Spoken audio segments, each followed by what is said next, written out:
Bienvenidos. Les saluda Luciana Cumpa García Naranjo, directora ejecutiva de la Sociedad Peruana de Derecho Internacional.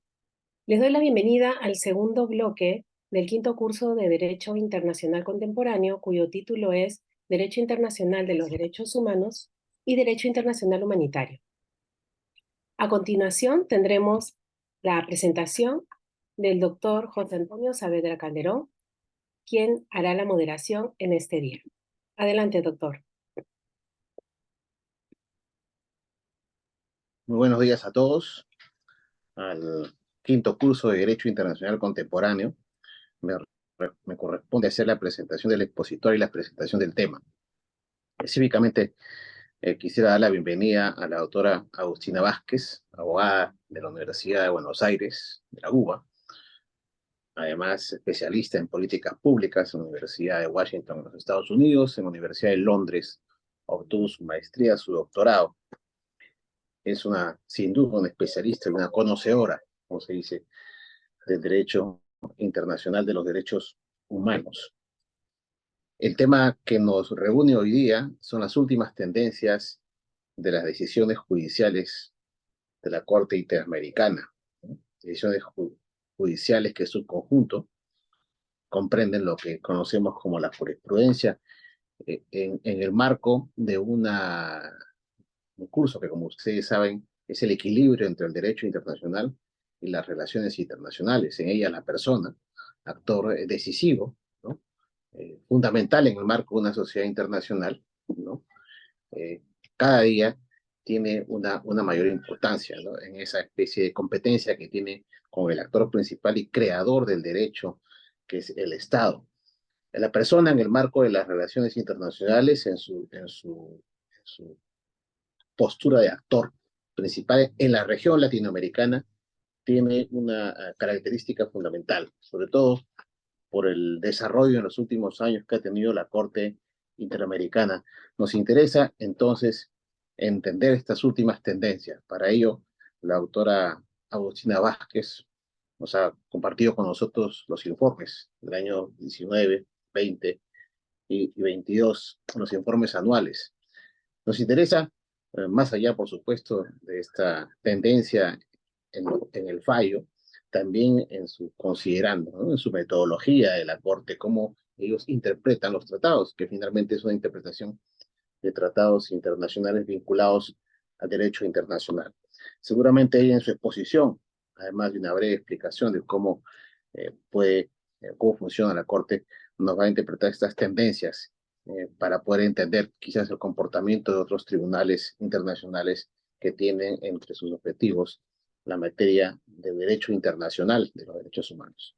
Con esta presentación hago y dejo el uso de la palabra a la autora Agustina Vázquez para que proceda con su exposición.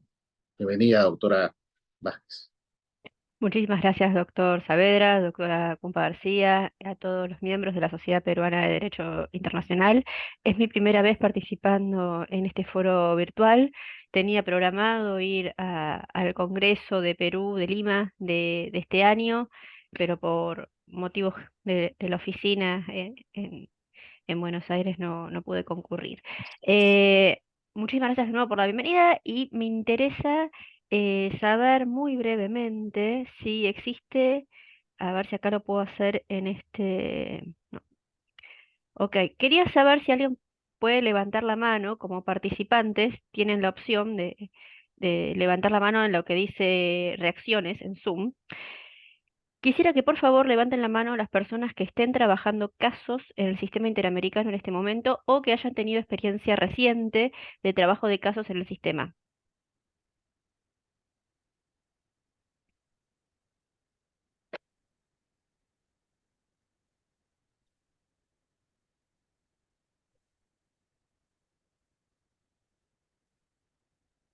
A ver si la Secretaría nos informa sobre si ha habido alguna mano levantada de acuerdo a lo que Sí, solicita. José Rodríguez, lo estoy viendo aquí en pantalla. José Rodríguez me aparece, no me aparece ningún otro más. A ver, estoy revisando, no me aparece ningún otro más. Ok, mi pregunta es, dado que es la primera vez que los veo a ustedes, la verdad que quería tener también un poco de conocimiento sobre el perfil del curso, un poco más detallado. Perfecto, entonces vamos a comenzar em, repasando lo que sería el acceso al sistema interamericano. Disculpen para quienes ya están más versados en el tema si resulto repetitiva, pero quiero que podamos partir todos de la misma base a efectos de poder luego llegar al final de la sesión de hoy con lo que tengo planteado. ¿Cómo pretendo estructurar este encuentro? En primer término, vamos a abordar la competencia consultiva de la Corte Interamericana. eh, Solamente vamos a abordar lo que refiere los pasos de la convención y reglamento, no vamos a hablar específicamente de los derechos internos. Y luego vamos a concentrarnos en los casitos de jurisprudencia contenciosa que están seleccionados, que vamos a comentar aquí. Luego pretendo hacer un breve break, si puede ser de 5 o 10 minutos, y luego de ese break vamos a abordar la opinión consultiva 2118 de la Corte relativa a la reelección presidencial indefinida para discutir qué límites puso la Corte Interamericana a la restricción de los derechos humanos, cómo lo reconsideró en esta opinión consultiva para interpretar que la figura no era compatible con las protecciones que dictaba la Carta ni la Carta Democrática ni la Convención Americana. Y por último, tengo pensado que realicemos un breve ejercicio posicionándonos nosotros en el rol de estados u Comisión Interamericana, que le fuéramos a pedir una opinión consultiva a la Corte Interamericana a partir de la lectura de un documento muy breve que estuvo circulando hace un tiempo, que es de la OIT, donde están pensando en pedir una opinión consultiva a la Corte Internacional de Justicia sobre un tema de derechos humanos, que sería el derecho a la huelga, para que podamos discutirlo y cómo lo reinterpretaríamos nosotros desde este foro. Me parece que es interesante también poder comparar un poco foros, competencias, jurisdicciones, a efectos de trazar ciertos paralelismos. Eh, Me gusta poder interactuar con la gente, no los conozco, pero me encantaría poder conocerlos muy brevemente. Por lo menos me gustaría saber en qué áreas temáticas están trabajando. Su nombre, y de dónde son, si puede ser, y de dónde están trabajando. 2 segunditos. ¿Puede ser? Gracias. José Antonio Saveras, el que tiene... Perdón, tú apareces acá arriba. Ana, Flavia, Santiago, o como aparezcan. Habiliten el micrófono y los escucho. Claro Un que sí, segundo. doctora, por supuesto. Continúe Gracias. usted con el sondeo. Le diría que tenemos un programa establecido de 1 hora de su exposición, pero por supuesto entendemos que la hora académica requiere pues unos minutos para que pueda usted hacer esa pausa y continuar. Adelante, doctora. Sí, usted No se preocupe, me voy a acomodar al tiempo dado, pero voy a utilizar esto claro que para sí, poder distribuir el tiempo de hacer la actividad brevemente. claro que sí. Perfecto. A ver, Ana Flavia, Ana Vergara, ¿en qué área están trabajando? Buenos días, Ana Vergara. Yo trabajo en la Embajada de Canadá y veo los temas políticos y asuntos públicos. Bellísimo, me encanta. Me encanta Ana Canadá. Santiago, buenos Excelente. días. Soy Sí, estudiante. perfecto. Luis Alberto, Bueno, buenos días, ¿cómo está? ¿Qué tal? Yo soy Alberto Mati León, soy mm, abogado de la Dirección de Privilegios e Inmunidades del Ministerio de Relaciones Exteriores, ¿no? Mucho gusto. felicitaciones, colega. Antonio Ceballos, Beatriz Méndez, Camila Povea,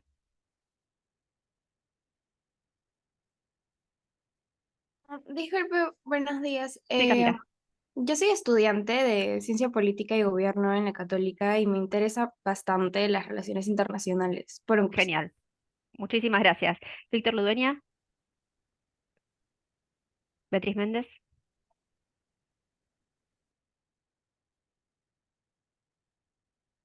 Ok, pasamos entonces a Francisco y a Shirley. Buenos días. Sí, yo también soy estudiante, graduado de Derecho de la Facultad de la Universidad Católica. me Maravilloso. interesan las relaciones internacionales. Imagino que sí. Shirley, Ximena,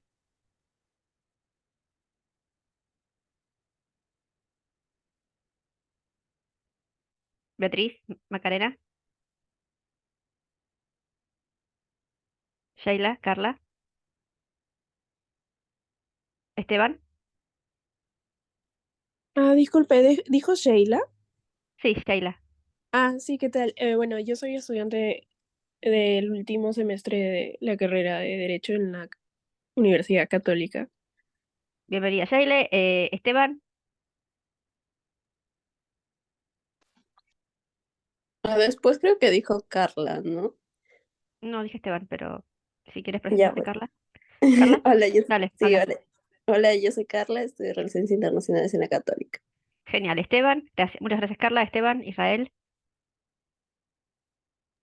Buenos días, yo soy Israel Quiroz, Mm, soy bachiller en Derecho y tengo interés en las relaciones internacionales. Ok, muchas gracias. Eliana. Hola, ¿se me llegó a escuchar? Disculpe. No, Soy no, Esteban Esteban, no se Pacheco. te escuchó. Uy, ya, ahora sí. Sí, Esteban Pacheco, Sí, soy diplomático, estoy sí, en este momento trabajo en Río de Janeiro, en el consulado. qué lindo. Eh, Mi sincera y más admiración y envidia. Gracias. Hasta luego. De nada.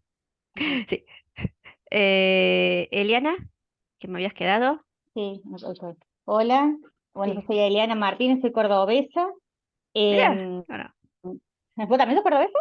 No. No, pero Ah, paso la mitad del tiempo en Córdoba, mira. no Bueno, nacional. yo soy la docente a cargo de la cátedra Conflictos Armados Internacionales, Derechos Humanos y Construcción de Paz de la ¿Estás Facultad de con Salas Psicología. o No, de la Facultad de Psicología de la Psico? Universidad Nacional de Córdoba. Sí, sí, Sí, soy la docente a cargo y bueno, tengo dos maestrías en Derechos Humanos en la Universidad de Alcalá. sí, Actualmente estoy estudiando mi doctorado en la qué Universidad de bueno. Alcalá y tengo un título de experto en aplicación del derecho internacional en perspectiva comparada en la Autónoma de Madrid. Qué lindo, Pero Eliana, te felicito. Muchas así que gracias, bueno, muchas Eliana. gracias.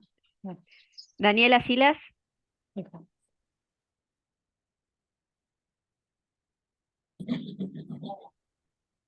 ok. Marina y Hernando.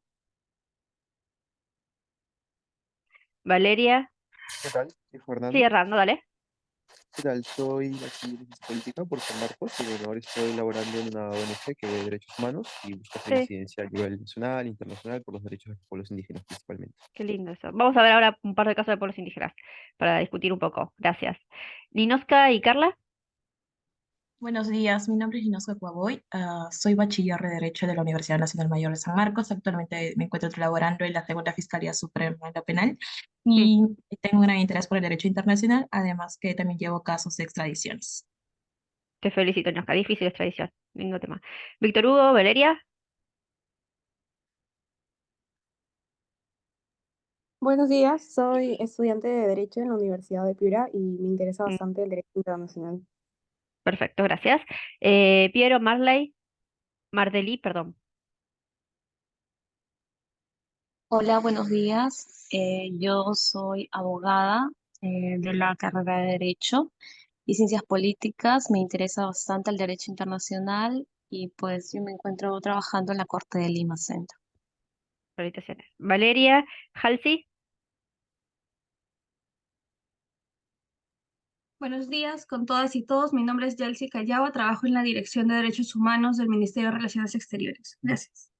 Ah, Sebastián Bellodas, Ingrid. Hola, ¿qué tal? Buenos Buenos días. días, ¿qué tal? Sí, Sebastián y luego Ingrid, dale. Ok, Ya empezó. muy buenos días a todos. Soy estudiante de la Católica acá en el Perú Sí, y actualmente me encuentro laborando en el 23 Juzgado Penal Liquidador de Lima. Muchas gracias. buenísimo. Muchas gracias, Sebastián. Ingrid. Sí, buenos días. Mi nombre es Ingrid Guillén. Soy estudiante de la carrera de Derecho de la Universidad César Vallejo de Lima Norte y bueno, estoy aquí porque tengo interés en este tema, Derecho Internacional. Gracias. Muchas gracias, Ingrid. Darak y Sandra.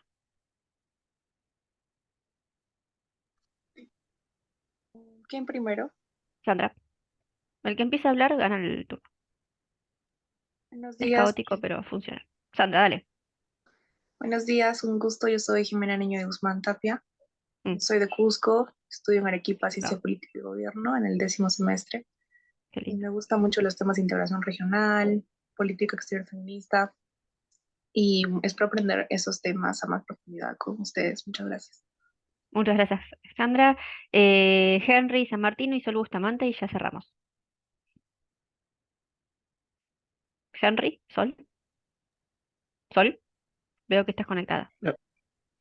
Buenos días, soy Henry Hola, Henry. Santillán Cuamantica. Sí, eh, bachiller en Derecho y ahorita trabajo en la Fiscalía. Maravilloso, muchas gracias, Henry. Sol, ¿tú nos quedas? Ya con esto tengo una muestra representativa, como decimos en estadística. Hemos tomado la muestra representativa. Buenos días, Así, doctora. Buenos ¿cómo días. va? ¿Todo bien? Sí, soy Carla Palacios. Sí. Soy abogada por la Universidad Femenina del Sagrado Corazón Anda. y trabajo actualmente en la Procuraduría Municipal Distrital, ¿no? Del Distrito de Lurín. Maravilloso. Muchas gracias. Bueno, Aló, buenos días. sí. Aló, hola. Sí, mi Me nombre es apareces Oscar. como OP. Eres una persona de sumo misterio. Bueno, no tanto, lo que pasa es que debí colocar mi nombre completo, pero disculpe, mi nombre No es pasa Oscar nada, tranquilo. y mi nombre es Oscar y mi apellido es Paredes, por eso dice OP. Soy Maravilloso. diplomático y trabajo en el Ministerio de Relaciones Exteriores. ¿Dónde estás destinado? Bueno, ahora estoy trabajando como destacado en la presidencia del Consejo de Ministros. Entiendo las presiones. Oscar, bienvenido. Bueno, gente, gracias por las presentaciones. Ya ahora tenemos más o menos como yo decimos en estadística, la muestra representativa. Doctora, perdón, Sí, hola. Sí, José. falté yo, sí. Dale, no queríamos. Vamos a hacer el ODS Bueno, número 1, no dejar a nadie atrás. soy el ministro consejero del Servicio Diplomático José Rodríguez Bustamante y actualmente me desempeño en la misión del Perú ante la representación permanente ante la OEA. Gracias. Ay, qué lindo, estás allá en Washington. Qué lindo. ¿Qué, Sí. qué tal? Muy buenos Linda días. época. Jonathan, sí, ¿cómo va? ¿Qué tal? Bueno, también me permito presentarme. Soy el tercer Sí, secretario Jonathan Soto Aguirre, sí. actual vicecónsul del Perú en Caracas. Lo mejor de Caracas es que nunca vas a estar aburrido. No, no, realmente no. Una ciudad Es muy como bella, Buenos realmente. Aires. Es como Buenos Aires. Venís una semana a Buenos Aires y sentís que viviste 10 años. Siempre es divertido. Así que Gracias. bueno, felicitaciones. Espero que puedas escaparte a la playa de Venezuela, pues es divina. Lo digo con toda mi envidia a quienes están en lugares de playa, porque en este momento me encantaría estar ahí. Bien. Gente, voy a empezar a compartir la presentación. Por favor, ya nos conocemos, ya estamos en confianza. Esto es un ámbito académico. Por favor, hablen con la absoluta libertad. Nada, no es un ámbito para, para que se sientan limitados de ninguna forma. Voy a compartir pantalla, vamos a empezar a compartir. Necesitaría que me habiliten a compartir la pantalla.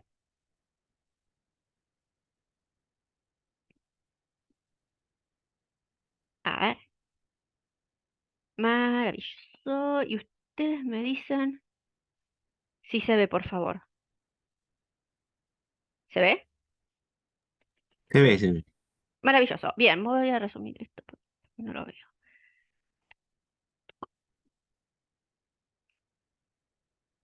Ocultar nombres, ocultar panel de video, ocultar. Bien, listo. Bien, este es el sistema interamericano con muchos colores. Ya sé, es caótico. Vamos a darle un poco de sentido a este caos. ¿Cómo comienza el tema? Luego de que una persona agote la vía interna dentro del ordenamiento interno de un estado donde esta persona esté sufriendo una violación de derechos humanos, esta persona queda habilitada por el propio sistema por eso quería quitarlo de la sala de espera. Una persona queda habilitada a poder llevar su caso y plantear una denuncia contra el Estado que violó sus derechos ante la Comisión Interamericana de Derechos Humanos. Acá vamos a estar refiriéndonos al Sistema Interamericano de Protección, que recordemos tiene dos órganos principales, siendo el primero la Comisión Interamericana y el segundo la Corte Interamericana. Cuando nosotros hablamos del sistema de denuncias de la Corte Interamericana, lo vamos a encontrar en el artículo 22 de la Convención, y nos vamos a estar refiriendo especialmente a, a los requisitos que debe cumplir una persona para poder someter su caso a conocimiento de la comisión.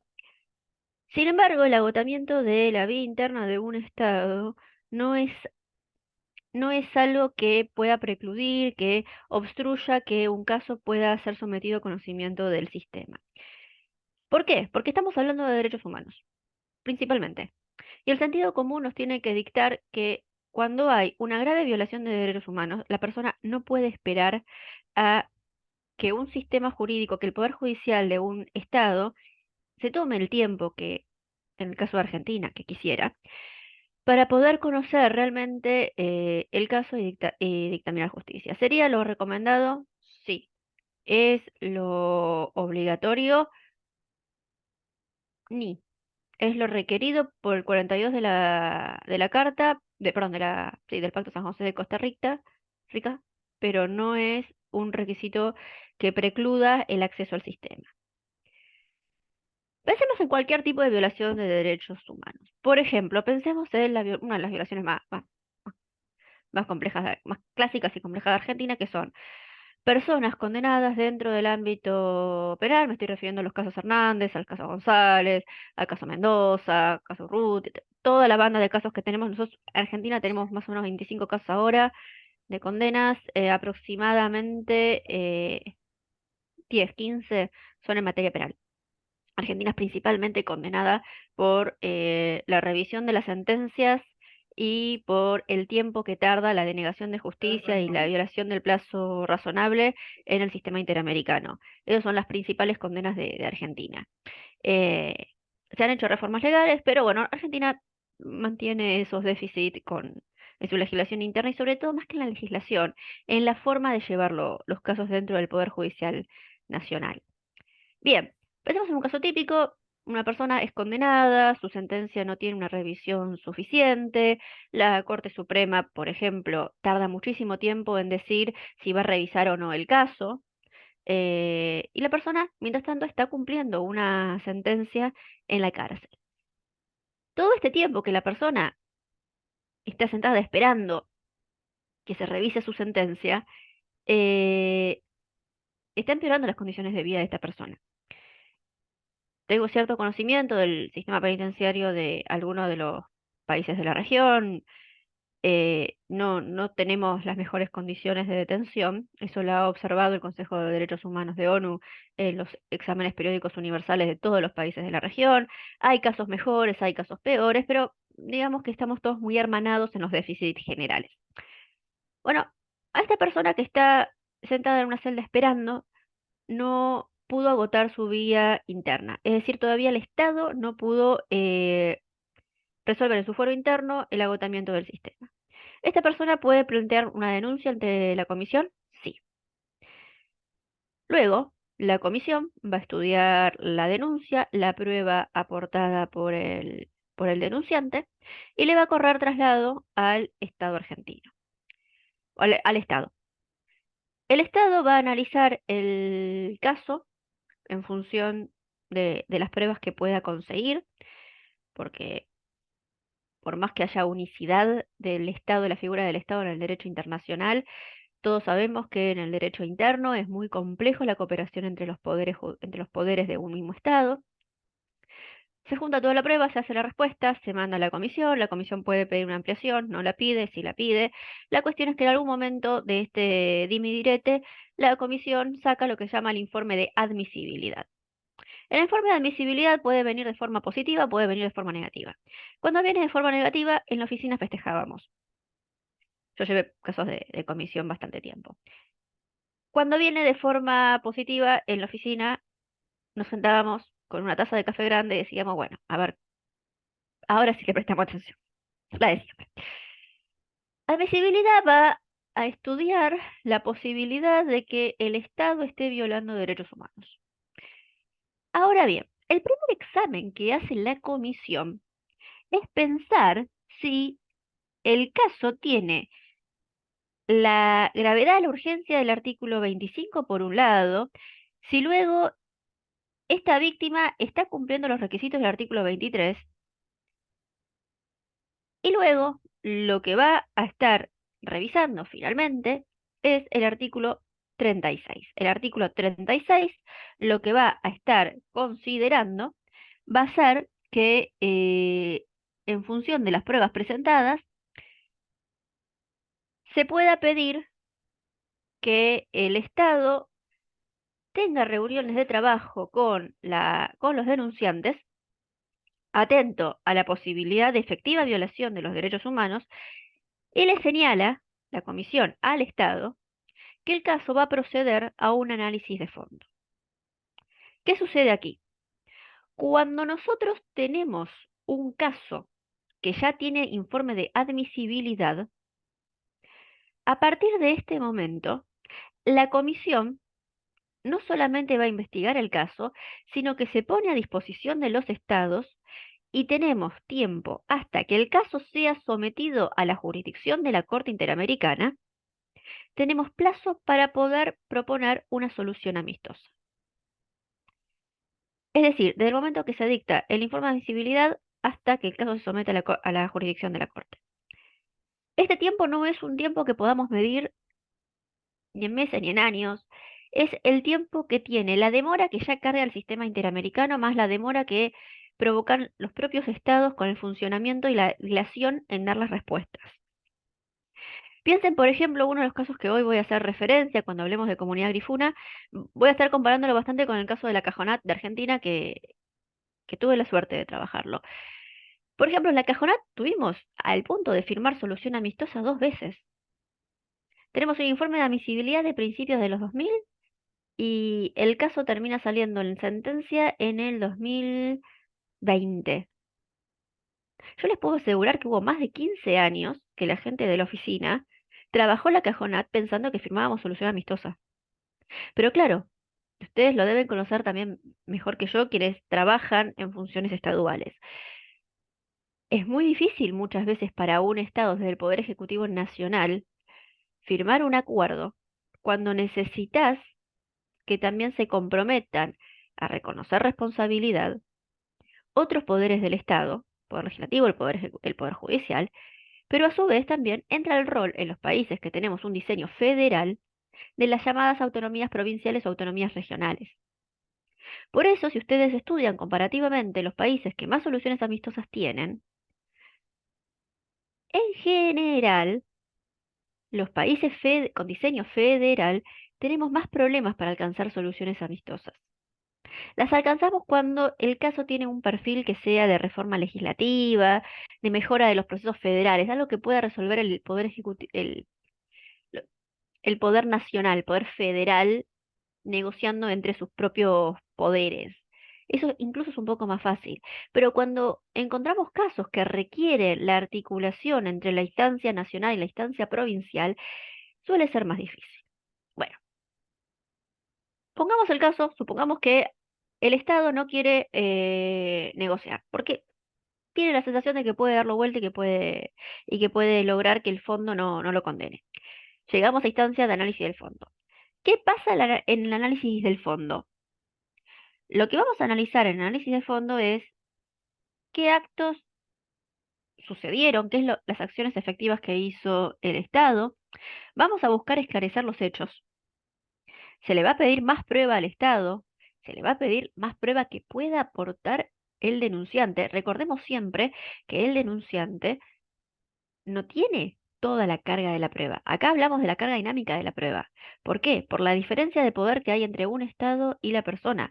Pensemos también que es una persona que está sufriendo una violación de derechos humanos y es el propio Estado el que tiene que responder y a su vez el que tendría que producir informes que la persona pueda utilizar como prueba. Está en una clara posición de desventaja en este sentido. Analizado todo esto, establecidos los hechos, establecidas las pruebas que le aportan cada una de las partes, El análisis que hace la comisión es contrastar los hechos, las pruebas, con los artículos de la Convención. Y ahí dictamina qué artículos están siendo violados a su saber y entender. Cuando tenés el informe de fondo ya en mano, generalmente ahí tenemos otra reunión de trabajo, no es obligatorio, pero generalmente se hace otra reunión de trabajo y la comisión trata de acercar nuevamente a las partes. Si las partes no pueden acercarse, muchas veces el Estado también quiere acercarse y las víctimas, por algún tipo de consejo jurídico, no siempre con el mejor interés de las víctimas en la cabeza, muchas veces se les recomienda a las víctimas no negociar, porque ya saben que si tienen un informe en contra del Estado, es muy probable que obviamente el caso la comisión lo gane cuando lo lleve a la Corte Interamericana en contra del Estado. Eso es cierto. Pero muchas veces hay varias dudas, muchas cuestiones de mitología y de imaginación respecto de cuán sustanciosas pueden llegar a ser las reparaciones del sistema interamericano. Miren, uno de los casos más complejos que Argentina tuvo, que fue prisión perpetua contra menores de edad, caso Mendoza, es un caso bleeding case de la región para las reformas penales juveniles. eh, este chico Mendoza había sufrido una violencia terrible dentro de la cárcel y perdió la visión de un ojo. Y la reparación de la corte fue $15.000.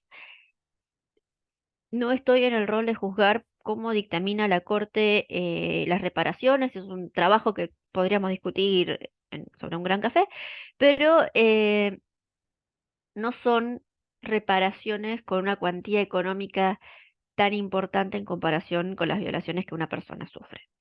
¿Hasta acá alguna duda? ¿Venimos bien?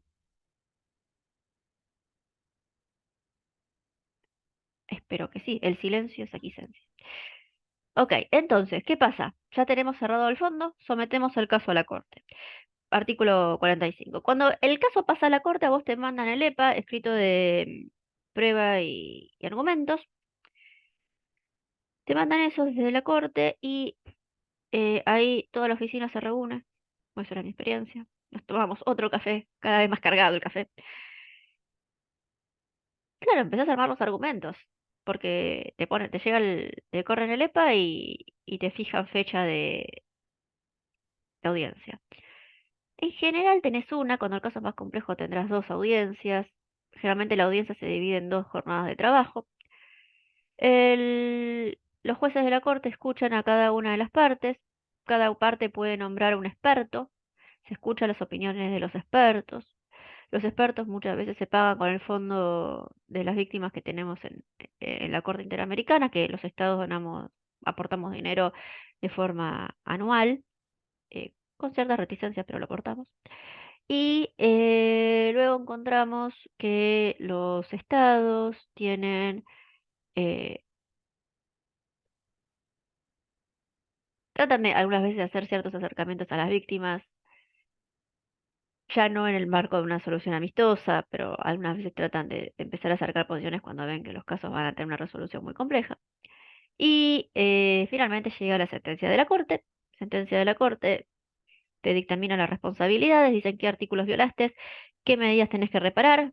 La sentencia es un modo de reparación en sí mismo. Acá estamos utilizando el sistema interamericano, está basado fuertemente en la resolución 5683 de la Asamblea General en materia de responsabilidad internacional. Razonamos de la misma forma y nos metemos ya en lo que se llama la etapa de ejecución. eh, de acuerdo al plazo que nos fije la Corte, generalmente es de un año, o algunos casos más complejos, por ejemplo, cada 6 meses, los estados armamos los informes, tenemos reuniones de trabajos y después la Corte, cuando nos portamos bien y cumplimos las cosas, saca lo que se llama una resolución de cumplimiento de sentencia. Y ya ahí deja de supervisar el cumplimiento del caso. Eso es básicamente cómo nace, vive y muere un caso del sistema interamericano. Vamos entonces a pasar, si no hay ninguna duda, a la comunidad garífuna Triunfo de la Cruz versus Honduras. Este caso refiere a una comunidad indígena que vive en la costa caribeña de Honduras, tierras que han sido sumamente codiciadas para desarrollos inmobiliarios. Perdón, acá tengo un mensaje en el chat. Ok, hay un... Perfecto. Ahí están habiendo preguntas, porque yo realmente prefiero que habiliten el micrófono y hacerlo un ida y vuelta, pero ¿hay preguntas en este Padlet? Doctora, las preguntas tienen su etapa luego de su exposición. Ahí vamos a Perfecto, nosotros recopilar las preguntas para que usted... Se continúe usted, doctora. perfecto entonces, listo. Por si alguno quería aprovechar el momento. Perfecto. En Comunidad Garífuna viven en unas tierras que son sumamente codiciadas por desarrollos inmobiliarios en Honduras. Fue un problema general de la región, porque más allá del caso de Honduras, tenemos casos parecidos con Guatemala, hubo casos relativamente similares también, bueno, Argentina también lo tiene con la Cajonat y después con todos los reclamos mapuches en el sur. Tenemos casos muy similares donde las tierras de reivindicación ancestral tienen un valor económico muy grande. Algunas veces tienen recursos mineros, otras veces no. Y sucede que generalmente han habido acciones, como en este caso, el Estado permitió que esas tierras pasaran a manos privadas, se hicieran desarrollos económicos inmobiliarios, nunca les consultaron a las comunidades se vieron desplazadas, perdieron sus medios de vida, cuando intentaban protestar eran puestos en prisión y cuando una comunidad es desplazada, se rompe su nexo con su tierra y es vista a empezar a incorporarse a la forma de vida de la sociedad del país que habita, para subsistir, lo que nosotros encontramos y la Corte sobre todo encuentra, que es la pérdida de la identidad cultural. Así que acá tenemos básicamente la pérdida del derecho a la propiedad. Vamos a hablar luego de la propiedad colectiva, que es un término más acuñado desde los derechos internos que luego recoge la jurisprudencia de la Corte Interamericana. Nunca han tenido el derecho de consulta, que lo tienen no dado por el sistema interamericano, sino por el convenio 169 de la OIT. Y luego vemos el derecho a la identidad cultural. Bien, pasemos entonces a qué es lo que termina declarando la Corte. La Corte declara que el Estado de Honduras es responsable por la violación del derecho a la propiedad colectiva. Cuando dice que hay un derecho a la propiedad colectiva, es muy importante para la Corte. ¿Por qué? Porque la Corte primero está aceptando la personería jurídica de la comunidad. Ustedes consideran que no siempre los estados en sus fueros internos reconocieron la personalidad jurídica de estas colectividades. Me limito, por ejemplo, a un caso argentino y también me limito a un caso conocido en Brasil ahora no me sale el nombre en la comunidad, cerca de Manaos. ¿Qué sucede? El Estado sabe o presume la existencia de ciertas comunidades, pero las comunidades tienen que anotarse en registros que lleva el gobierno federal para poder acceder a estar reconocidas, primero como comunidad, y luego, en función de ese reconocimiento, eh, para ser tenidas en cuenta en lo que se llaman los procesos de consultas antes de hacer desarrollos económicos en tierras que tengan reclamo por un pueblo indígena. En estos casos, muchas veces lo que nosotros encontramos es que el sistema interamericano da un paso más reconociendo a las comunidades de lo que dieron los estados en su fuero interno, porque directamente los nombra como comunidad y le pone comunidad de tal lugar. Eso es una reafirmación, un reconocimiento que hace la Corte, que es muy interesante. También, ¿qué significa propiedad colectiva? Esto dependerá luego de la regulación de cada estado. La Corte no puede meterse en los ordenamientos jurídicos de cada estado, solamente puede analizar si la normativa de los estados está conforme o no a la convencionalidad, lo que se llama el análisis de convencionalidad en el marco del sistema interamericano.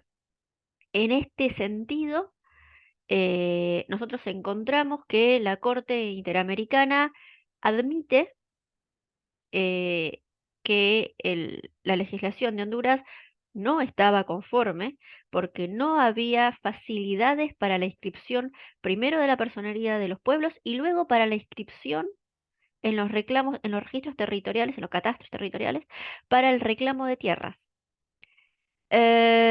Luego, la Corte entiende que el Estado viola el derecho a la consulta de la comunidad, nunca lleva a cabo en realidad las reuniones que les habían prometido que iban a hacer para poder consultarlos, y al permitir, por un lado, que los muevan y por otro lado, al romper el medio de vida que esas comunidades tenían, les rompen el derecho a la identidad cultural. A su vez piensen, por ejemplo, en Honduras sucedió, en Argentina sucedió en la primera parte de todos los hechos de la Cajonat, pero también sucedió que tenemos casos donde los estados fuerzan a las comunidades originarias a hablar el idioma oficial del país para poder hacer los trámites. Y no siempre en las comunidades más pequeñas, las comunidades más débiles, tienen personas de confianza que traduzcan bien y que puedan acercarles y explicarles lo que está sucediendo. Eso también fue reconocido en un caso terrible, MPC versus Argentina, del Consejo de Derechos Humanos, un caso del sistema universal, donde una menor de edad fue sometida a abusos sexuales en la provincia de Chaco y una de las provincias del norte de Argentina. La chica era miembro de la comunidad QOM, una comunidad muy oprimida en Argentina, y cuando la chica va a reclamar, termina sucediendo que no le toman la denuncia porque no le entienden. En ningún momento el Estado, ni provincial, ni nacional, y créanme que tenemos una maravillosa estructura burocrática para poder tener personas que se ocupen del tema, en ningún momento el Estado pone a disposición de esta persona, de esta víctima, un traductor o le acerca de otro lugar una persona que pueda ayudarla a entender los trámites. Como la chica tarda en denunciar, considera luego que el tema estaba prescripto. El tema luego se judicializa, se sigue apelando, la corte interviene, dice que había que investigar. La víctima había sufrido tanto daño que cuando va al Consejo de Derechos Humanos, en menos de un año resuelve el Consejo, y el Consejo condena a Argentina por la violación de todas las garantías judiciales de esta víctima. Y en parte de lo que le dice es, si vos no le estás dando un traductor y encima la obligás a realizar la denuncia en un idioma que no maneja, vos estás violando su derecho a identidad cultural. Bien. Por último, volvamos a comunidad garífuna.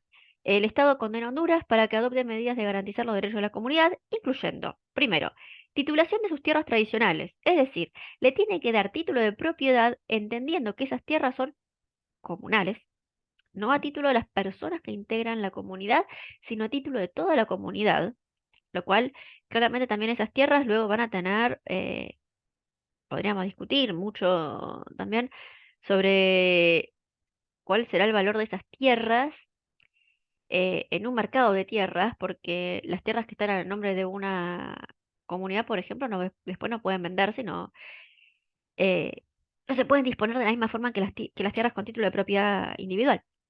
También les obliga a tener un proceso de implementación de consulta adecuado, les ordena primero que revisen la legislación y luego que lo hacen y pone a disposición a miembros de la Comisión Interamericana para que supervisen los procesos de consulta. Y por último, ordena que hagan procesos de reconocimiento de la identidad cultural y pidan disculpas, y disculpas públicas. Eso tuvo cierta resistencia en Honduras, pero lo hicieron. Bien, pasemos ahora a un caso distinto, muy distinto, que es el caso de empleados de la fábrica de fuegos en Santo Antonio de Jesús y sus familiares en Brasil. Esto sucede en Bahía, al norte de Brasil. ¿Qué pasa? Como probablemente pasa en el resto de Latinoamérica. Muchas veces permitimos la prosecución de actividades empresariales sin tomar los debidos cuidados, sin revisar que esas actividades estén funcionando bien. ¿Qué pasa con esto? En Brasil se dispuso, funcionaba desde los años 70 esta fábrica de fuegos artificiales en un municipio del norte, un municipio de una zona relativamente vulnerable.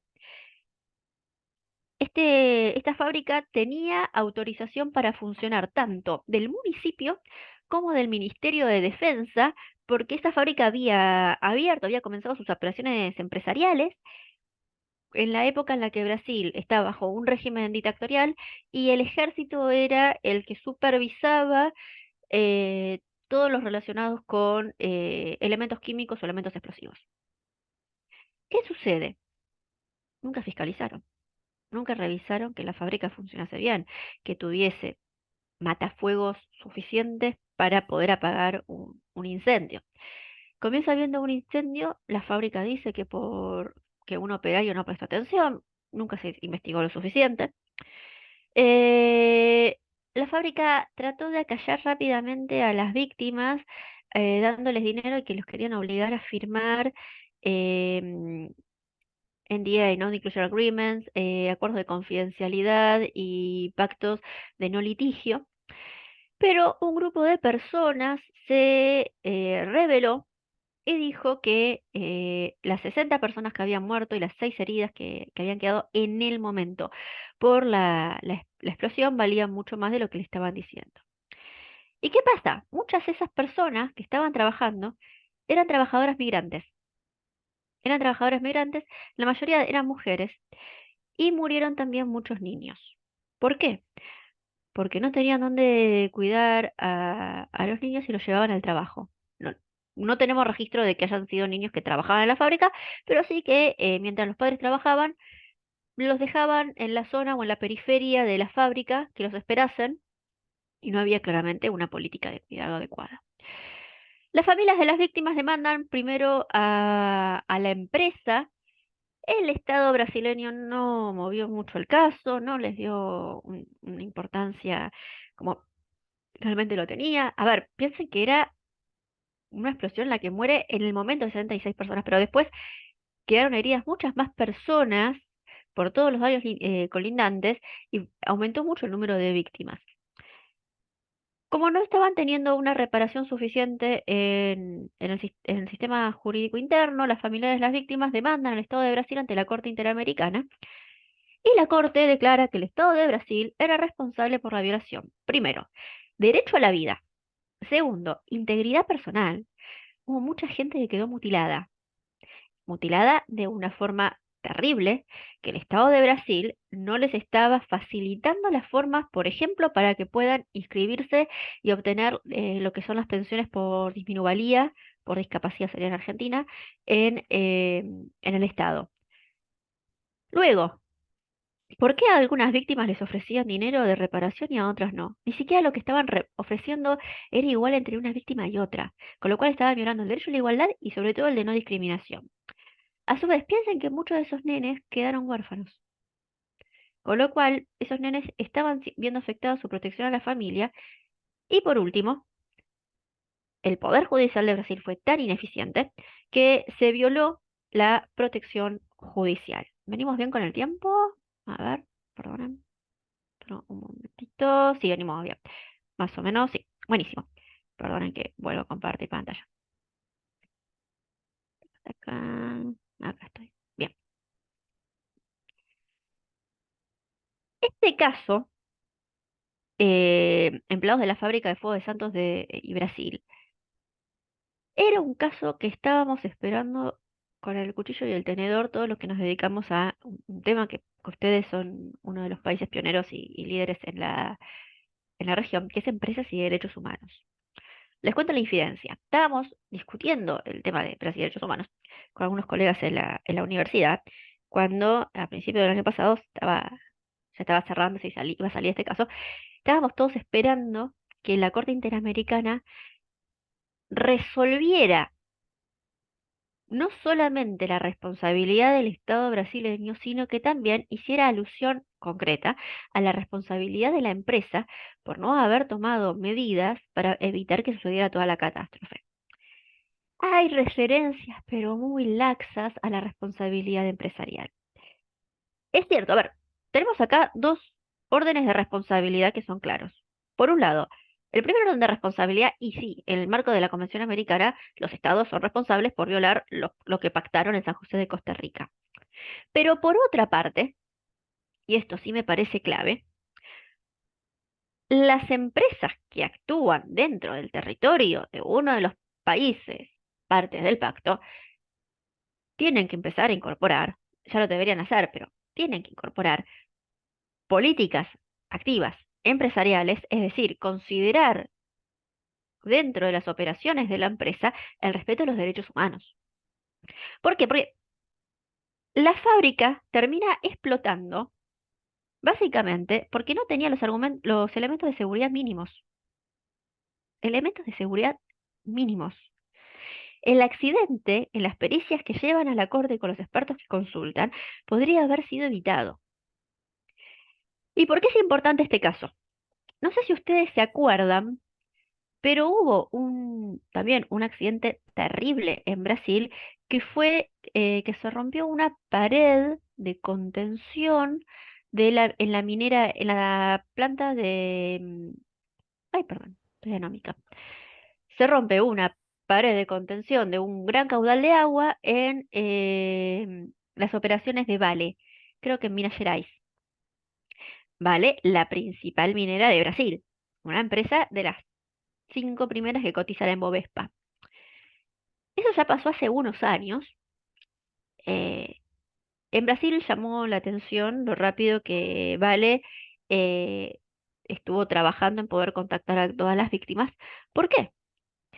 Porque Vale teme que con este antecedente de empleados de la fábrica de Foz de Brasil y todo lo demás, en el caso de Vale, la responsabilidad sería mayor, porque las empresas mineras, como actividades que pueden traer especial riesgo, en Brasil están obligados a tener ya pautas de debida diligencia.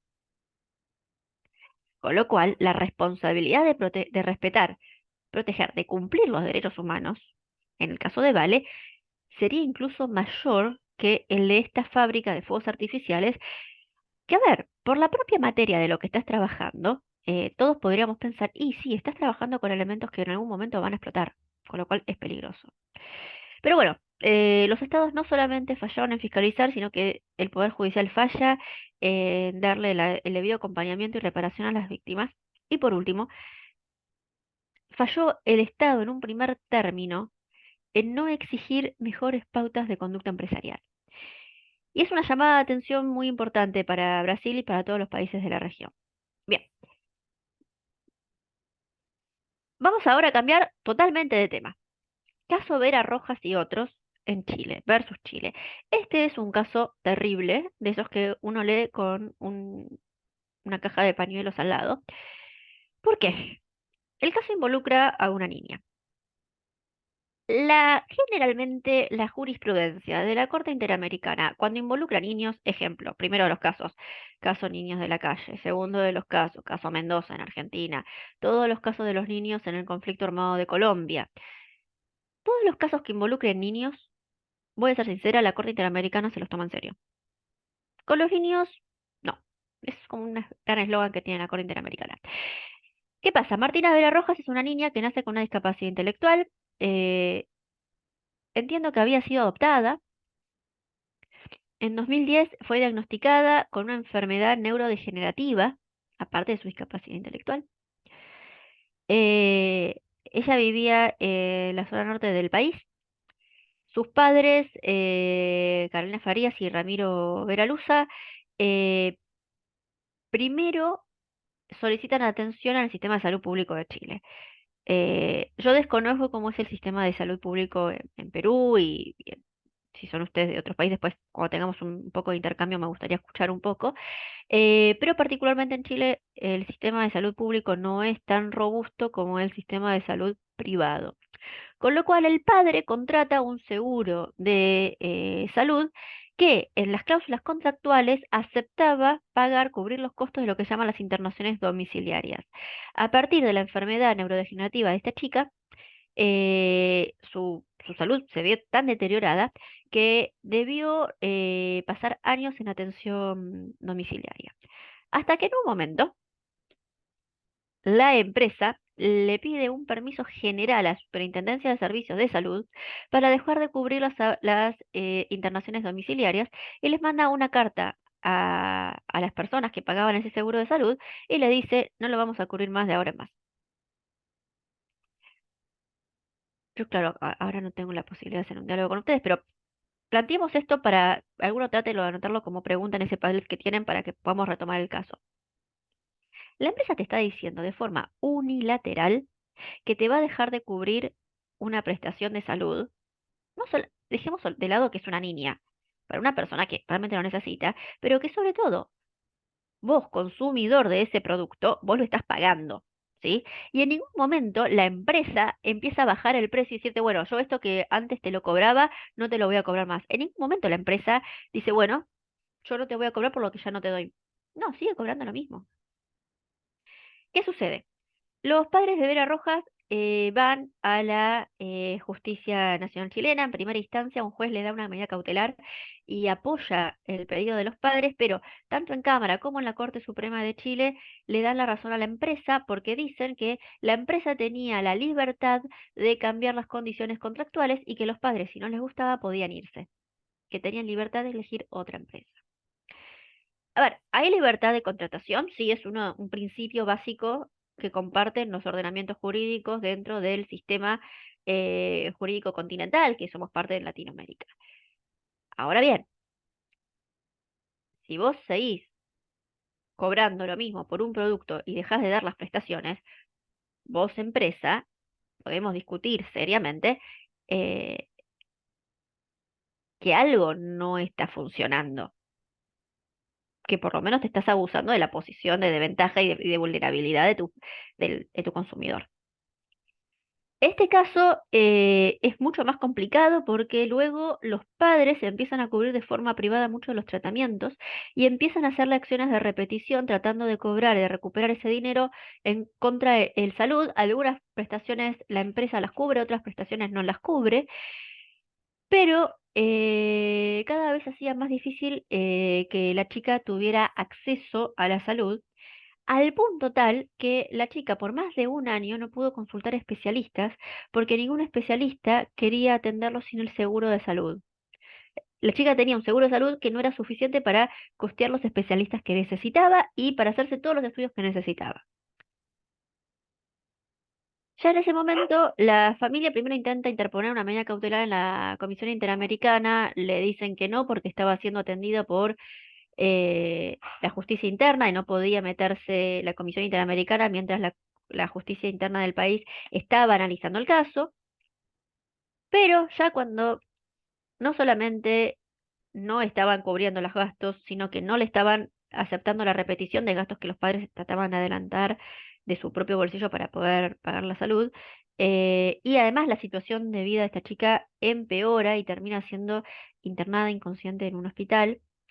Eh, Ellos presentan la denuncia ante la Comisión Interamericana y la Comisión Interamericana la acepta y en muy poco tiempo, por no decir horas, le corren traslado a Chile y le dicen a Chile, hola, ¿qué está sucediendo?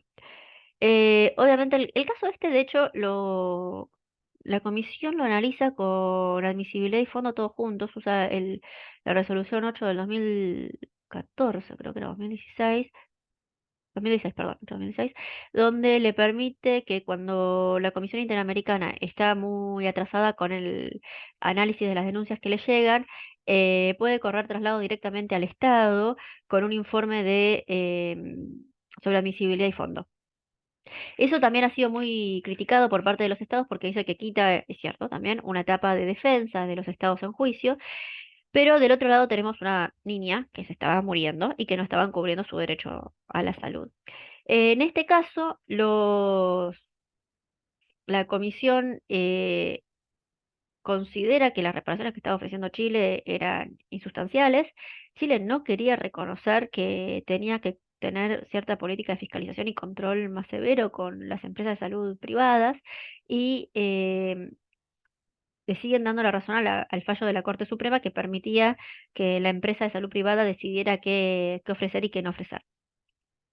¿Qué termina sucediendo? La Corte Interamericana declara que Chile es responsable por la violación de derecho a la vida, la nena se murió, derecho a la salud, la nena la pasó muy mal hasta que se murió, a la seguridad social, porque lo pagan como un seguro de seguridad social, a la protección judicial, porque piensan todas las veces que esta familia tuvo que recurrir a la justicia y no le resolvían nada, y a la especial protección de la niñez.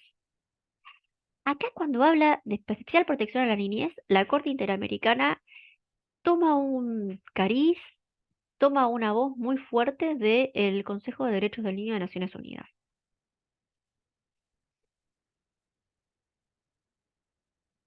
¿Qué pasa a su vez? La Corte encuentra que Chile es responsable porque violó la garantía de derecho a la salud de las personas y especialmente, y esto es terrible, especialmente considera que todas las acciones dilatorias en la justicia chilena y todo lo que le permitieron hacer a la empresa proveedora de salud configuró negligencia y abandono de Vera Rojas, que no solamente era una niña, sino que era una niña con discapacidad, es decir, era una persona en un doble grupo de situación de vulnerabilidad. Si ustedes recuerdan, cuando comenzó la pandemia en el año 2020, está la resolución 1/2020 de la Corte Interamericana, perdón, de la Comisión Interamericana, que dice las especiales medidas que los estados deben tomar para proteger a los grupos en situación de vulnerabilidad. Y los dos primeros grupos en situación de vulnerabilidad que resalta la Corte son niños, niñas, adolescentes y personas con discapacidad. Doctora, disculpe que le interrumpa, nos Sí, quedan perdón. 5 minutos. Ay, ¿Ya? perdón, ya me apuro, ya me apuro. 5 Bueno, minutos, gracias. perfecto. La Corte ordena al Estado de Chile que tome las medidas para reparar a los padres y que garantice que este tipo de violaciones no sucedan. Bien. Caso Perrone Prekel lo voy a comentar por arriba para que tengan una noción de cuán mal puede funcionar el sistema judicial de mi propio país. Eh, Perrone Prekel son dos personas que trabajaban para el Banco Central de la República Argentina. Cuando fue el golpe militar de 1976, son detenidos de forma arbitraria, llevados a centros clandestinos de tortura y detención, los torturan, después los liberan cuando vuelve la democracia en 1983. Tratan de volver a sus trabajos, pero no les reconocen el pago de los salarios y beneficios que dejaron de percibir una vez que fueron secuestrados por la dictadura. Y estas personas se pasan más de 12 años en juicio con el Estado argentino, que no resolvió absolutamente nada, para tramitar un simple recurso de amparo por mora. ¿Qué hacen? En 1997, finalmente, el caso llega a la Corte Suprema, y el caso no se mueve prácticamente hasta el 2015, donde lo llevan a la a la Comisión Interamericana. La Comisión Interamericana Argentina realmente no hizo nada para tratar de negociar con los peticionarios. Y finalmente, en 2019, la Corte Interamericana declara que Argentina es responsable por violar la garantía de plazo razonable. Perrone Prekel es un caso testigo de plazo razonable para el sistema. En primer término, ¿qué hace? Ordena que el Estado debe pagar la indemnización por los daños materiales y morales sufridos, que debe reformar la legislación, porque no puede ser que te pases 20 años litigando, y por último, que hay que capacitar a los funcionarios judiciales para que cumplan las garantías judiciales, lo cual es terrible que te estén diciendo desde el sistema interamericano capacita a tus funcionarios nuevamente. Opinión consultiva lo vemos en el momento de preguntas. Dejo de compartir pantalla, habilito cámara y quiero escucharlos, porque mi voz es horrible. Los escucho. Doctora, ¿ha terminado usted su exposición? Sí, terminé mi exposición, así podemos ahora empezar a un poco de Bien, intercambio. muchas gracias, doctora. Entonces vamos a proceder a la etapa de las preguntas del público. Y yo tengo una pregunta muy puntual. En función de los casos que usted nos ha explicado, ¿no? Y seguramente otros que más existen, en concreto, ¿cuáles son las tendencias o cuál es la tendencia específicamente o las últimas tendencias en este conjunto de decisiones de la Corte Interamericana? O sea, ¿cuál es la tendencia que podría decir? ¿Una tendencia temática? ¿Es una tendencia específicamente, ¿no? Porque hemos revisado algunos casos, no llegamos a ver quizás Una sola tendencia. Pero bueno, concreto. Sí, doctora. Está bien. Me parece también que fue útil poder separarlo en competencia contenciosa y en competencia consultiva, porque la Corte es el mismo órgano, pero los temas que toma son distintos. Y acá tenemos que también hacer una reflexión sobre cómo funciona el sistema. La Corte solamente toma los temas que le llegan por la Comisión Interamericana en un caso contencioso. Toma los casos que la Comisión decide elevar. Muchas veces la Comisión elige el caso y el momento El caso y el momento condiciona muchas veces por qué algunos casos llegan y otros casos no llegan. Y hay que estudiarlo de forma contextual. La tendencia actual es la siguiente. No están limitados de forma temática. La Corte está demostrando que se está animando a meterse en prácticamente todos los temas. Primer punto, lo cual es interesante. La Corte Interamericana mira siempre a su par europeo, no lo imita, pero está muy al tanto de los temas que se están resolviendo del otro lado del océano, por un lado. Por otro lado, la Corte Interamericana en los últimos tiempos tiene una mirada mucho más profunda y mucho más dura contra los estados cuando hay violaciones a los grupos en situación de vulnerabilidad. Y los casos que la comisión elige llevar, por ejemplo, Vera Rojas, un caso testigo, para nosotros fue Furlan, caso Furlan de discapacidad, es cuando una persona cumple uno o más requisitos, por lo menos dos requisitos, de grupo en situación de vulnerabilidad, hay lo que se llama una vulnerabilidad reforzada, ya les aviso que el caso va a ser particularmente desfavorable para el Estado. También hay una realidad, cómo es que llegaste a tener tanto tiempo ese caso en el sistema y no lo arreglaste. Otra tendencia, y esto es una tendencia que hay que hacer mucha autocrítica. Los estados, yo lo digo habiendo trabajado para el Estado argentino, eh, los estados somos particularmente renuentes, rechazamos algunas soluciones amistosas que nos hubieran convenido. La cajonat se tendría que haber resuelto en una solución amistosa y el Estado es consciente de que tuvo más de 15 años de negociación para una solución amistosa. 15 años que podrías haber cerrado el caso. Eso es terrible y eso es responsabilidad de todos los gobiernos que ha tenido el Estado. Por ejemplo, el caso de fuegos artificiales. Fuegos artificiales es un caso en Brasil que marca nuevamente en un país federal los problemas que vas a tener por el propio diseño institucional para poder dar la reparación a las víctimas. ¿Por qué? Porque el caso está bajo la justicia provincial en Brasil. No hay materia federal para que se meta el gobierno federal. Y el gobierno federal de Brasil se daba cuenta que el caso era terrible. Era terrible.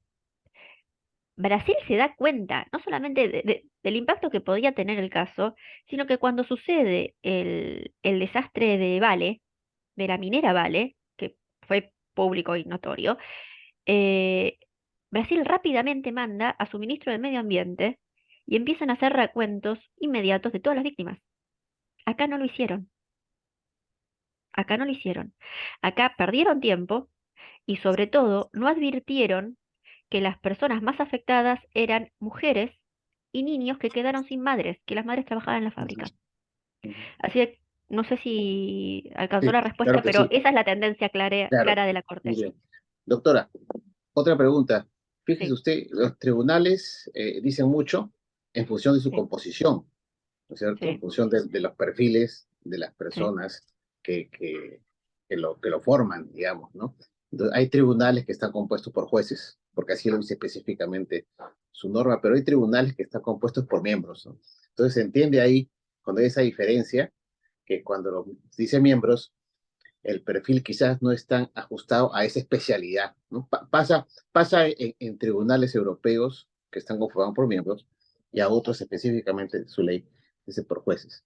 Entonces, dependiendo de esos perfiles, cuando se estudian los tribunales internacionales, y dependiendo de su contexto, se dice que son tribunales salomónicos, a veces tribunales legalistas, ¿no? Cuando el tribunal se ajusta así específicamente a lo que la ley, y en otro caso son tribunales salomónicos.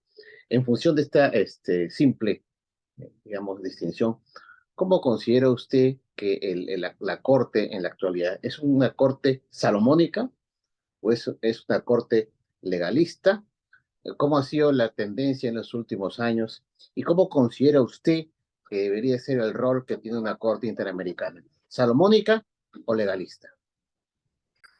Difícil. Eso es sumamente difícil. A ver, ¿me escuchan bien? Pues yo estaba escuchando un poco refrito. ¿Sí? Bien. A ver, creo que tenemos para pensar que la Corte es un instrumento político, es un actor político en la región. Lo salomónico depende del perfil del caso.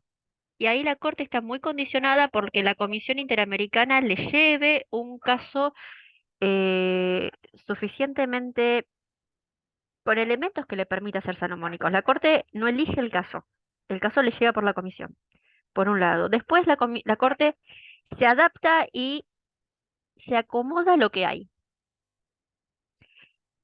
A mi gusto, la Corte es mucho más salomónica en las opiniones consultivas que en los casos. Y cuando hay grupos en especial situación de vulnerabilidad, no hay ninguna composición de corte que vaya a aceptar una moderación, porque el primer propósito de la corte es la reparación de los derechos humanos de la víctima. Y a su vez, coincido totalmente, las composiciones de las cortes cambian muchísimo. Pero eso sobre todo, ¿sabes dónde lo noto más? José, disculpa que te diga José, pero ya que estamos en este ambiente académico, estamos todos Encantado. hermanados. Yo lo noto mucho más en las composiciones de la Comisión Interamericana. Ahí sí, ahí yo te firmo y doy fe. De hecho, hay estudios publicados, analizados de forma cuantitativa, sobre cómo la composición de la Comisión Interamericana perfila y señala qué casos van a llegar. Y no todos los jueces tienen la misma trayectoria. Y eso es algo, pero marcado, totalmente marcado. Muy bien. Y bueno, mi última pregunta para pasar, yo también tengo un espacio de preguntas. Profesora, ¿la Corte, a su punto de vista, o en su punto de vista, es una Corte conservadora o una Corte progresista?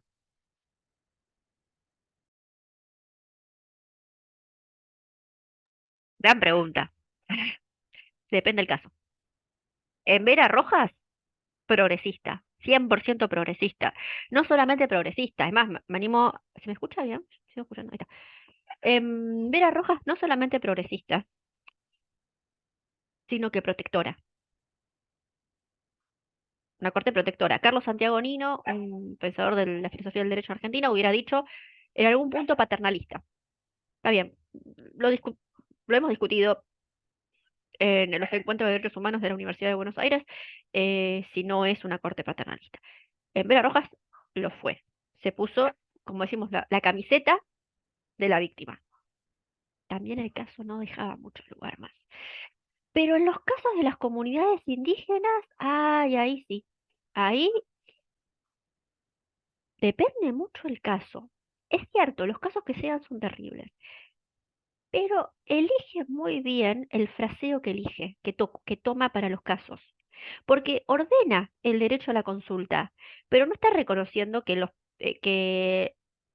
reclamos de las comunidades originarias puedan ser hechas de cualquier forma. Todavía la Corte, eso es un juego también de tiempos y de poder, por ejemplo, todos somos de la región, no está tomando caso de los reclamos mapuches en Chile, del último tiempo, con los hechos que han sido más públicos y notorios. En Argentina también está sucediendo, compartimos del otro lado de la frontera estamos nosotros, en el sur del continente. También estamos mirando el caso con atención, porque lo que diga en Chile nos va a impactar a nosotros. Y hay una realidad, hay miedo y son tierras muy caras, muy, muy caras, por un lado. Y por otro lado, hay reticencia a la negociación por parte de esos pueblos. Con lo cual, creo que es mayoritariamente una corte progresista. Mayoritariamente una corte progresista. Depende del caso y depende de los intereses, pero también está condicionada por los casos que le llegan. Doctora, preguntas puntuales. Dice aquí, Buenos días, doctora. De conocimiento sé que la Corte hace visitas de observación. ¿En qué fase del proceso ante la Corte se realiza? Pregunta. Excelente pregunta, depende del caso. La palabra preferida de todos los abogados o estudiantes de abogacía es depende.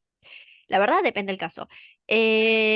Por ejemplo, cuando ya la comisión hizo varias visitas in loco y abordó el tema antes, suelen hacer menos visitas la corte.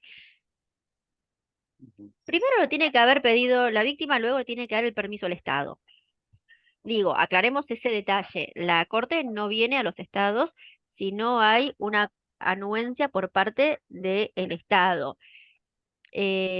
Por ejemplo, Venezuela, cuando estaba en la jurisdicción, rechazó muchas veces la visita de la corte. Eso para que tengamos en cuenta. Generalmente las visitas las van a hacer antes de las audiencias, en general. Salvo que la audiencia salga algo muy distinto o también tengamos en cuenta algo, porque las cuestiones son dinámicas, que aparezca un hecho nuevo. Es que puede pasar, casi nunca, pero puede pasar. Y ahí la corte va a hacerlo. Otra pregunta dice, ¿cómo opera la carga de la prueba en las últimas sentencias? Usted hizo referencia a la carga de la prueba dinámica, pero pareciera que esa postura no es clara a lo largo de la jurisprudencia. No lo es, no lo es. Totalmente de acuerdo. No sé quién lo planteó, pero totalmente de acuerdo. La teoría de la carga dinámica de la prueba sería el que está en mejores condiciones para probar que lo haga. A eso se referiría hablando mal y pronto. Sería maravilloso que eso sucediera. También hay una desigualdad enorme de poderes. Hay una desigualdad enorme de poder. ¿Cómo se le puede pedir a a un denunciante que apruebe, que aporte mucha prueba cuando todos sus derechos están siendo vulnerados? Claro. Por ejemplo, pensemos, hagamos una comparación con el con el grupo de trabajo sobre desapariciones forzadas de Naciones Unidas. El grupo de trabajo de ONU, que tiene un funcionamiento maravilloso, siempre los aplaudo a los chicos, el grupo de trabajo entiende la dificultad de la prueba en materia de derechos humanos. Si el Estado te está desapareciendo, ¿tus familiares qué pueden tener? Testigos. Testigos que hay que ver cuánto tiempo duran cuando se enfrentan a denunciar. Porque acá yo aclaro una cosa más. Pensemos, por ejemplo, caso que, disculpen que sea autorreferencial, en serio, mil disculpas, pero es por los casos que me ha tocado trabajar, pero Torres Villacura, caso eterno. Caso eterno. Torres Villacura versus Argentina. Desaparición forzada de personas ya en democracia. Aclaro, no en la época del proceso argentino, ya en democracia. En Torres Villacura, ¿qué sucede? Los vecinos que habían visto que la policía de Chubut se lleva al chico y los amigos que habían referido y las personas que dicen que pasó por una comisaría, todos los dimes y diretes, fueron amenazados por parte de la policía local. ¿Y cuál es la primera medida una provisional que dicta la Corte Interamericana? Le ordena al Estado argentino, que era parte contraria en el proceso, al Estado federal, que ordene a la provincia que tome todas las medidas y recaudos para proteger a los testigos que iban en contra del Estado. Es difícil que eso efectivamente, a ver, que tenga una eficacia alta. Y ustedes me entienden a lo que voy. Es complejo, porque le estás pidiendo, estás de nuevo confundiendo el parte en un proceso y a su vez la protección que le debes a la víctima, pero a su vez al denunciante. Es muy complejo. Es muy complejo. Generalmente para eso, primero tratamos de utilizar una fuerza de seguridad federal que no esté implicada en lo más mínimo en el caso. Se trata de correr a las personas del lugar, pero muchos denunciantes te dicen, a ver, yo quiero denunciar porque yo vi que sucedió esto, pero no puedo irme y abandonar mi lugar porque acá tengo mi trabajo. Y el Estado, en Argentina sobre todo, no tenemos en la región un programa de protección de testigos como tienen las películas norteamericanas. Ya saben a lo que me refiero. No tenemos esas condiciones y no es tan fácil trasladar a una persona y quitarla de su medio de vida. Creo que se entendió. La Corte Penal creo que sí tiene una unidad de protección de testigos, Sí, la ¿no? Por CPI ejemplo. sí. En Sí, la algunos CPI. países también se están consolidando ese tipo de oficinas. Otra pregunta, doctora. Buenos días, doctora. Gracias por la presentación. Hace poco la Corte emitió la sentencia del caso Hendrix versus Guatemala, donde no declaró la responsabilidad internacional del Estado. ¿Considera que la argumentación de la Corte fue adecuada y que no se produjo una situación de discriminación en base a la nacionalidad? Le está pidiendo, en otras palabras, que usted eh, tome una postura sobre la decisión de la Corte, ¿no? Eso es en realidad.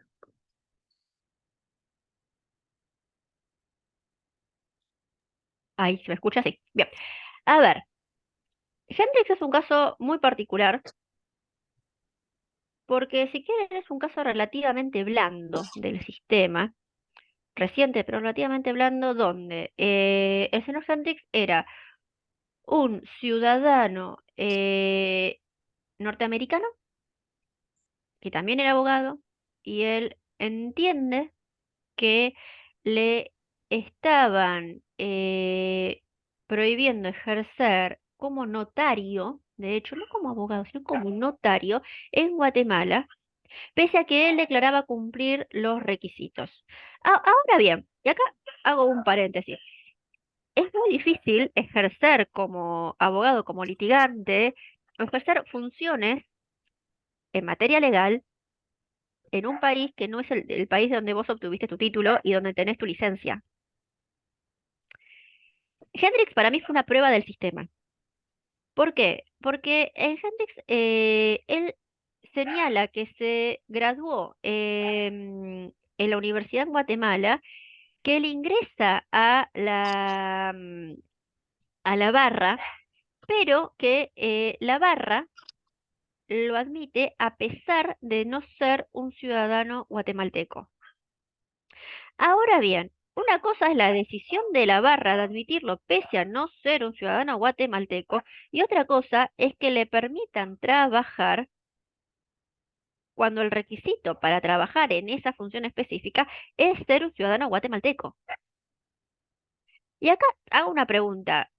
Los estados en ningún momento delegamos cuando pactamos en materia de derechos humanos, delegamos nuestras potestades regulatorias internas. Delegamos las potestades regulatorias internas. A ver, no le estamos diciendo que no puede trabajar de ninguna forma. Le estás diciendo que para el ejercicio de ciertas funciones en Guatemala, el ordenamiento jurídico de Guatemala considera que la persona debe ser de nacionalidad guatemalteca.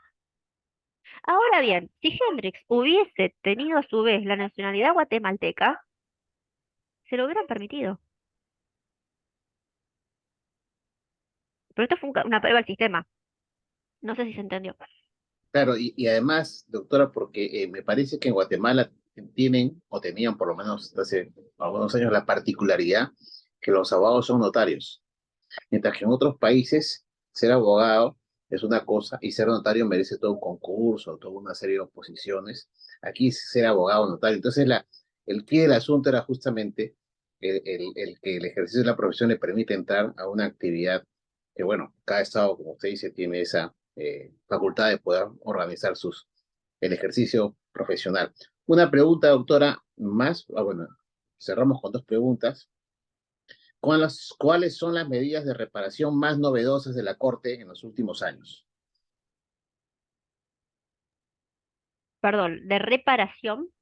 Sí, de reparación. Más ¿Cuánto dinero? novedosas. Ok, ok. Más novedosas. Ok, ok. Más novedosas. Voy a ser muy sincera. Solamente leo la parte del dinero en los casos de Argentina, porque teníamos una apuesta en la oficina que el que sacaba el palito más corto tenía que hacer los decretos de pago. Y eso generalmente me pasa. Era la forma en la que hacíamos, sí, infidencias del trabajo interno del Estado. Bien. Eh, a ver, me parece que una de las más interesantes que podemos decir, por un lado, es Mina Cuero versus Ecuador, casos de violencia de género. Me parece que es muy interesante también. Bueno, Hendrix también fue muy interesante porque le da la razón al Estado. Me pareció sumamente interesante la Federación Nacional de Trabajadores Marítimos y Portuarios versus Perú. Y un caso que nos tocó muy, muy de cerca fue Julián Grisonas versus Argentina. Julián Grisonas versus Argentina, yo tengo la sensación que puede llegar a ser uno de los últimos casos que la Corte Interamericana se meta a hablar o a volver a hablar de todos los temas de la reparación de las víctimas por terrorismo de Estado por las épocas de la dictadura para América Latina, por la Una contundencia pregunta que más, tuvo el caso. Sí, una pregunta. Dice, sí. ¿cómo debe proceder la Corte ante una empresa de un país Mm, que no es parte de la convención que violó derechos humanos operando en un país parte de la convención? No sé quién hizo esa pregunta, pero desde ya te lo agradezco porque me encanta. Porque uno de mis temas de investigación es empresas y derechos humanos. Y es una discusión enorme que tenemos. Primer punto, ¿me estás preguntando en instancia consultiva o en instancia adversarial? Porque acá tenemos un tema. México pidió la opinión consultiva sobre responsabilidad de las empresas manufactureras de armas de fuego, que presentamos una amicus curiae con mi universidad hace unas semanas, y estamos literalmente con el cuchillo y el tenedor esperando que salga la opinión consultiva para devorarla, porque tenemos que entender qué es lo que pretende hacer la Corte. Hasta ahora, la tendencia de la Corte nos está marcando que no va a meterse con las empresas, por eso nos desilusionó tanto lo de la fábrica de fuegos artificiales. Estábamos esperando, lo haríamos esperando. Pero a su vez tenemos también un temita. Comunidad Yatama, por ejemplo, Comunidad Grifuna. Responsabilizamos al Estado por violar el derecho a la consulta, por quitarle las tierras, por violar el derecho a la identidad cultural de estas personas, de estas comunidades, pero sí hace referencia la Corte y cita los principios rectores de Naciones Unidas, Empresas y Derechos Humanos, aunque sea nota al pie, pero ya estamos tan mal que con eso ya nos conformamos, aunque sea como nota al pie, citamos los principios rectores y estamos empezando a hablar en el sistema interamericano que las empresas son responsables de las violaciones de derechos humanos. Segundo punto, problema enorme. La Corte Interamericana solamente puede tener como partes de un proceso adversarial a la Comisión y a los Estados. Y tercer problema, la propia Corte Interamericana sacó la opinión consultiva hace ya 5 o 7 años, donde dijo que las personas jurídicas no tenían use standing en la Corte. Problema tremendo, problema tremendo. Pero yo creo que por ahí la Corte puede ir sobre sus pasos en algún tiempo. Porque lo que nosotros estamos empezando a encontrar es que hay un gran cúmulo de violaciones a los derechos humanos por parte de las empresas. Y no solamente eso. Hay un núcleo duro, el core de derechos humanos, que es lo que están violando las empresas, al no tener políticas activas en sus operaciones empresariales para, primero, prevenir y luego para mitigar los daños y tercero, para reparar. Porque estamos todos muy cómodos en nuestros sillones en este momento discutiendo derechos humanos, pero una persona que está, una comunidad o una persona en situación de vulnerabilidad que está sufriendo una grave violación de derechos humanos, lamentablemente no va a tener tantas facilidades para ir en contra de una empresa que violó los derechos humanos.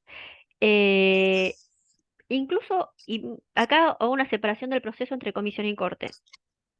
Incluso si llega a tener una buena denuncia en comisión, pasa admisibilidad y fondo, y el Estado acepta la solución amistosa, en la mesa de solución amistosa hasta ahora yo no vi que trajeran a la empresa. Y también lo estuve revisando esto porque teníamos una duda en el grupo de investigación. No encontramos que haya participado la empresa. Eso sería ideal. Aunque sea en la instancia de solución amistosa, la participación de la empresa sería clave, y eso sí está permitido y se podría hacer cuando la comisión te llama a todas las partes involucradas. Ahí podría incorporarse. Pero Perdón. sobre todo, doctora, que además buena parte de los estados en la actualidad están implementando los ODS. Entonces, la ODS, Totalmente. Gracias. en sus objetivos de la ODS, ahí está la forma como las empresas tendrían que incorporar en sus protocolos. Nosotros somos de esa opinión, que uno de las novedades sería justamente uno de los mecanismos o los caminos, las alternativas, sea a través de las ODS, ¿no? En la medida que esto va a permitir. Doctora, hemos terminado el rol de preguntas, pero quisiera aprovechar de ceder el uso de la palabra a la directora y estudió también Derechos Humanos, de que quizás, no sé, doctora, si usted tendrá alguna pregunta. Casualidad. Nuestra Buenos días. expositora. No, en realidad no tengo una pregunta porque ya estamos al límite del tiempo. Nuestra sesión terminaba a las 10, pero Dice de por sí agradecer enormemente la exposición de la... En realidad es mediodía en Buenos Aires, ¿no es cierto? Entonces, Sí, perdonen, yo sigo confundida con el horario, pero por eso, igualmente tengo el material a disposición y lo quiero después hacer llegar para los chicos. por supuesto. Vamos a compartir las diapositivas de la doctora y particularmente Ahora corresponde. agradecer mucho su participación. Creo que ha sido un tema muy denso, incluso hasta creo que ameritaría hacer una jornada de todo este tema y de las tendencias. Yo no haría una pregunta, solamente una observación que me parece que de su exposición se puede desprender que hoy por hoy la Corte, además de prestar una especial atención a los grupos vulnerables, creo que también está haciendo un viraje a ampliar su materia y está haciendo unos ejercicios argumentativos también especiales para prestar una atención especial a los DESCA, ¿no? Sí, totalmente. Definitivamente, ¿no? Y Totalmente. eso es buenísimo, ¿no? Porque amplía definitivamente el espectro de protección con todas las dificultades que puede tener el ejercicio de la jurisdicción de la Corte, ¿no? Que ya hemos visto. Totalmente. Muchas gracias, Fíjate, doctora. gracias Luciana, pero aprovecho y retomo lo que estaba diciendo Luciana. Me parece que es clave que en los casos que les traje son casos de los últimos 3 años nada más. Y los casos de los últimos 3 años, sacando Julián Grisonas, que se relaciona con los hechos de la época de la dictadura argentina, y porque es un caso que estaba en el sistema hacía 1000 años y en algún momento llegaba, sacando eso, el resto de los casos ya dejó la etapa oscura, lúgubre, de desapariciones forzadas y tortura de América Latina. Ahora, esa no es la forma de violar los derechos humanos. Ahora los derechos humanos se violan por malas condiciones de vida. Totalmente. Y a esa reflexión tenemos que llegar, ¿no? Está en el ámbito internacional y llevar esa reflexión al ámbito interno, por supuesto, ¿no? Voy a pedirle al doctor que para que nos dé licencia para tomar la fotografía de estilo. Corresponde de acuerdo al programa la foto de estilo, así que por favor prendan sus cámaras, procedemos a la foto y después la doctora